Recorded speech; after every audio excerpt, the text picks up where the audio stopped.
From Philip, how do you decide what questions to ask and techniques to use when a client first walks in the room? You don't.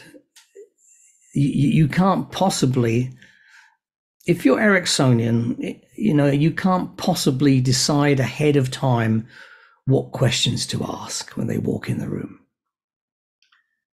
You can decide the kind of questions, because that's a matter of semantics, syntax, grammar, etc. But the actual kind of real content, it has to be based on what they share with you. You need their contribution first, and then you start asking questions around that.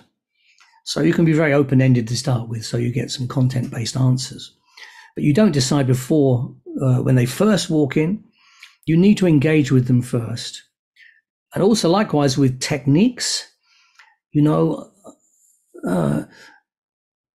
way I see it is hypnosis techniques. That's a way of learning how to work with clients rather than, this is a technique that works, we'll try this one. It's not so much a tool, like a technique is a tool. A technique is a bunch of principles that you can then use with flexibility to create another technique, new techniques.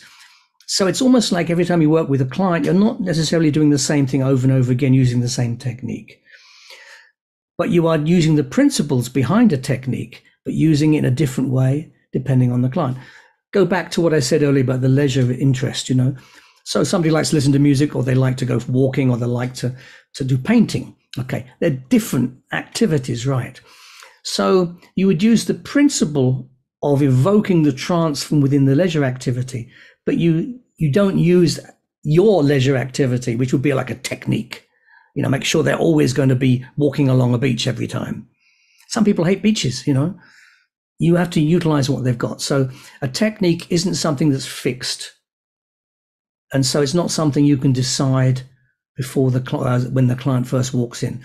You've got to discover that for yourself when you're talking with them before you do a trance induction, okay?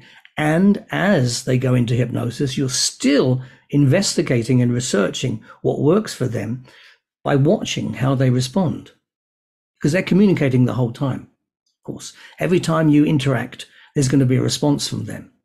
And you're monitoring that and then adjusting what you're doing all the time. So you're kind of nudging them gently into the place they need to be in order to change. So that's how I decide what technique. I don't decide what technique to use.